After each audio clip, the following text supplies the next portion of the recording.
کہ 15 فروری کو ہمارا MEFP ہو گیا تھا، فائنانس منسٹر نے بتا دیا تھا، اور آج 13 مارچ ہو گئی ہے، ابھی تک سٹاف لیول ایگریمنٹ نہیں ہوا ہے۔ IMF کا پروگرام، اس میں اس قسم کی ڈیلیز اور اس انداز کی ڈیلیز اور ہمیں ایک دن امپورٹنٹ ہے، یہ کتنا تشویشناک معاملہ ہے؟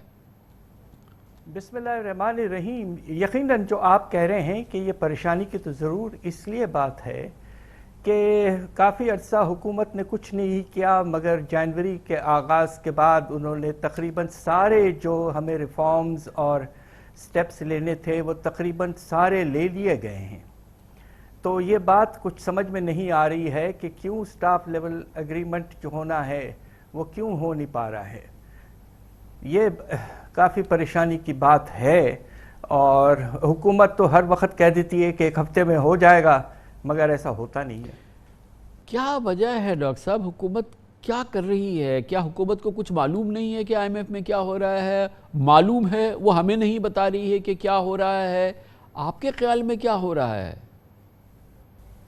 ہم صرف کچھ یہ کہہ سکتے ہیں کہ چونکہ جب میں بہت عرصے پہلے حکومت میں تھا تو میں نے IMF کے ساتھ 2-3 مرتبہ نیگوسیشنز کیے ہیں۔ دیکھیے، جو سب سے اہم چیز ہوتی ہے IMF پروگرام کا، جب ڈاکیومنٹ آتا ہے، سٹاف کا جو اگریمنٹ کا ڈاکیومنٹ آتا ہے، جس طرح سپٹمبر میں آیا تھا، آپ کو یاد ہوگا 7ویں اور 8ویں ریویو کے بعد، اس میں سب سے اہم چیز جو ہوتی ہے وہ ہے external financing requirements and their sources. یعنی کہ IMF پروگرام اسی وقت آگے بڑھتا ہے جب جس پیریڈ کے لیے وہ پروگرام ہے، اس پیریڈ کے دوران یہ ایسا نہ ہو کہ پاکستان کو کچھ پیسوں کی کمی ہو جائے۔ اس لیے یہ بہت ضروری ہے کہ ایکسٹرنل فائنینسنگ ریکوائرمنٹس کی جو اگلے 4 مہینے کی ضرورت ہے جب تک پروگرام قائم ہے، وہ فرم اپ ہو جائیں، پاکستان کی فائنینسنگ نیڈز پورے ہو جائیں، تو پھر میرا خیال یہ ہے کہ IMF یقیناً آگے بڑھے گا۔ ان کے لیے پوٹینشلی بڑا امبیرسمنٹ ہوتا ہے جب ایک ملک اس پروگرام کے اندر ہے، امبریلا میں ہے، اور اس کے باوجود فائنینسنگ پوری نہیں ہو پا رہی ہے۔ تو ہو سکتا ہے کچھ فائنینسنگ ریکوائرمنٹس کو مکمل کرنے میں بائی لیٹرل سے اور ملٹی لیٹرل سے کچھ دقتیں پیش آ رہی ہیں، جس کا یقیناً گورنمنٹ ذکر نہیں کر رہی ہے، مگر IMF صرف اس وقت فائنلائز کر سکتی ہے جب ایک پلان جو ہے فائنینسنگ ریکوائرمنٹس کا مکمل طور پر سامنے آ جائے۔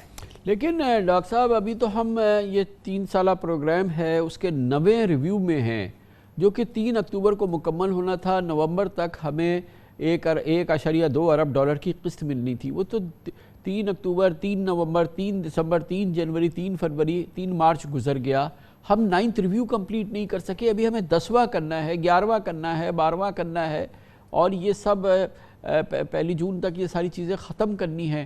تو یہ تو ہمارے لیے بڑی مصیبت کا سامان ہے۔ دیکھیے، اس میں جو سب سے بڑی وجہ ہے وہ یہ ہے کہ ہماری حکومت جو ہے سپٹمبر کے بعد سے، اگر آپ اجازت دیں تو میں کہوں کہ سو رہی تھی۔ کوئی اقدامات نہیں لیے گئے، البتہ کچھ ایسے اقدامات لیے گئے جو اگریمنٹ کے وائلیشن میں تھے، جس طرح روپے کی قدر کو آرٹیفیشلی بڑھایا گیا اور LCs کو روکا گیا۔ یہ ساری چیزیں اس وقت اگریمنٹ میں صاف لکھا ہوا تھا کہ ہم market determined exchange rate policy چلائیں گے۔ ایک تو ڈیلے کیا، دوسری غلط پالیسیز فالو کیں۔ جب بہت پریشر پڑا جنوری میں، تو پھر حکومت نے اپنا جو ایٹیٹیوڈ ہے تبدیل کیا، اور پھر اس کے بعد میں ماشاءاللہ کافی تیزی سے اقدامات لیے ہیں۔ مگر اب ایسا ہوا ہے کہ دیکھیے، کچھ ٹرسٹ ڈیفیسٹ تو یقیناً IMF کا ہمارے ساتھ رہا ہے، اس کے بہت سے وجوہات ہیں، پچھلے حکومت کے ساتھ بھی تھے۔ تو اب سوال میں یہ سمجھتا ہوں کہ چونکہ پاکستان کی کریڈٹ ریٹنگ اس حد تک گرا دی گئی ہے، آپ نے دیکھا پچھلے دنوں موڈیز نے بھی گرا دیا تھا، تو شاید IMF کو اس بات کا کچھ پریشانی ہے کہ کہیں یہ ایسا نہ ہو کہ یہ 2-3 مہینے جو رہ گئے ہیں پروگرام کے، اس کے دوران پاکستان خدا نخواستہ دیوالیے کی طرف چلے جائے، IMF کے پروگرام ہونے کے باوجود۔ لیکن ڈاکٹر صاحب ہمارے لیے تو بڑا مسئلہ ہے، ایک ایک ہفتہ ہمارے لیے امپورٹنٹ ہے، اور ابھی ہمیں یہ پروگرام کا تسلسل ہر صورت میں چاہیے، اور اب ہمیں بلکہ اگلے سال بھی IMF کا پروگرام چاہیے۔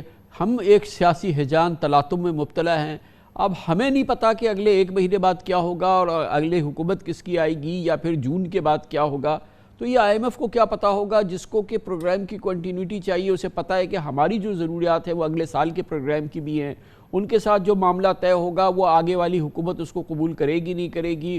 اور ابھی تو پھر آپ کو معلوم ہے کہ اس وقت تو پاکستان ایک بے پناہ انسرٹنٹی کا شکار ہے، ایک ہجان کا شکار ہے، اور پچھلے 11 مہینے سے، لیکن ابھی تو قیامت کا سما ہے۔ تو IMF کو بھی تو اس حوالے سے تشویش ہوگی کہ اس ملک میں نہ جانے کیا ہونے والا ہے اگلے 1-2 مہینے کے اندر۔ بات دراصل یہ ہے کہ اگر پاکستان جون کے بعد IMF پروگرام کی طرف پھر سے جاتا ہے، جس کے امکانات بہت زیادہ ہیں، کہ اس لیے کہ جو ہمیں ایکسٹرنل فائنینسنگ ریکوائرمنٹس اگلے 3 سال کے لیے چاہیے وہ $70 ارب سے بھی زیادہ ہیں، وہ IMF کی چھتری کے بغیر کبھی پورا نہیں ہوں گے۔ مگر جب آپ جون میں IMF کے ساتھ 3 سال کا پروگرام نیگوشیٹ کرنے جائیں گے تو IMF کا سوال یہ ہوگا کہ ہم آپ سے کس طرح نیگوشیٹ کریں۔ آپ کے الیکشنز اگر وقتی طور پر اکتوبر میں ہی ہوتے ہیں تو اس کے بعد جو نئی حکومت آئے گی ان کا کیا رجحان ہوگا IMF کی طرف، ہم اس کے بارے میں کچھ کہہ نہیں سکتے۔ تو ہو سکتا ہے کہ کچھ عرصے جب تک الیکشنز پورے نہ ہو جائیں ایک ہیاٹس پیدا ہو جائے، اور خطرہ اس وقت تو اور بڑھ جاتا ہے دیوالیے کا، جب IMF پروگرام کی سپورٹ آپ کے سامنے نہ ہو۔ تو اس لیے بعض لوگ یہ کہہ رہے ہیں کہ بھائی مل جل کر سب بیٹھیں اور ایک وقت پہ جون جولائی میں سارے الیکشنز کروا لیں، اور اس کے نتیجے میں ایک مستحکم حکومت آ سکتی ہے، اور وہ نیگوشیٹ کریں۔ 5 سال کے لیے وہ آئے گی تو 3 سال کا پروگرام وہ ضرور دستخط اور اگریمنٹ کر سکتی ہے۔ مگر آئندہ کا بھی ہمیں نہیں پتہ نا۔ آپ کے علم میں ہے کہ سپریم کورٹ پنجاب اور KPK کے الیکشن کا کہہ چکی ہے، 30 اپریل کو الیکشن ہونے ہیں، حکومت کہتی ہے کہ وہ حکم ماننے کو تیار نہیں ہے، وہ الیکشن نہیں کرائے گی۔ اب اس صورتحال میں آخر IMF بھی دیکھ رہی ہوگی تو کیا ایک کیئر ٹیکر سیٹ اپ چلتا رہے گا KP میں بھی، پنجاب میں بھی؟ تو وہ کیئر ٹیکر سیٹ اپ کے پاس تو آئین قانون میں کوئی فیصلے کرنے کی گنجائش ہی نہیں ہے، اور اس پورے صورتحال میں ایک غیر یقینی کسی کیفیت ہے نا۔ ابھی ہمیں تو 2 الیکشن نپٹانے ہیں، پنجاب اور KPK کے، اور سپریم کورٹ کا حکم ہے۔ تو یہ بھی تو IMF اگر پاکستان کو دیکھ رہی ہے تو اسے پتہ ہے کہ آئندہ 1-2 مہینے کے اندر پتہ نہیں ہے کیا صورتحال ہوگی۔ 2/3 پاکستان میں الیکشن کی بات ہو رہی ہے، نہ جانے وہاں پہ اگر یہ حکومت نہیں ہوتی ہے، یہ کیئر ٹیکر ختم ہوتی ہے، تو ہو سکتا ہے وہاں PTI کی حکومتیں آ جائیں۔ جی بالکل آپ ٹھیک کہہ رہے ہیں۔ بات دراصل یہ ہے کہ خاص طور پہ الیکشن ایکٹ آنے کے بعد یہ واضح طور پر یہ ہے کہ انٹرم گورنمنٹس جو کیئر ٹیکر حکومتیں آتی ہیں الیکشنز کروانے کے لیے، ان کا صرف ایک کام ہے، اور وہ ہے سلیقے سے الیکشنز کروانا۔ کوئی پالیسی ایشوز IMF کے ساتھ نیگوشیٹ کرنا ان کے مینڈیٹ سے بالکل باہر ہوتا ہے۔ اس لیے دیکھیے جون کے بعد کافی انسرٹنٹی پیدا ہو جاتی ہے کہ اگر آپ اگست کے بعد جو اس وقت ڈیٹ ہے آپ انٹرم گورنمنٹ فارم کرتے ہیں تو پھر اکتوبر نومبر تک تو معاملہ بالکل رک جاتا ہے۔ اور ہمیں یہاں یہ حالت ہے پاکستان کی کہ ہر ہفتے چیزیں تبدیل ہوتی جاتی ہیں۔ ابھی بھی آپ دیکھیے کہ کچھ پیسے آنے کے بعد چائنا سے ابھی بھی ہمارے ریزروز جو ہیں وہ $5 ارب تک بھی نہیں پہنچ پائے ہیں، یعنی کہ 1 مہینے کا بھی امپورٹ کور ہمارے پاس نہیں ہے۔ تو اس طرح گزارا کیسے ہوگا؟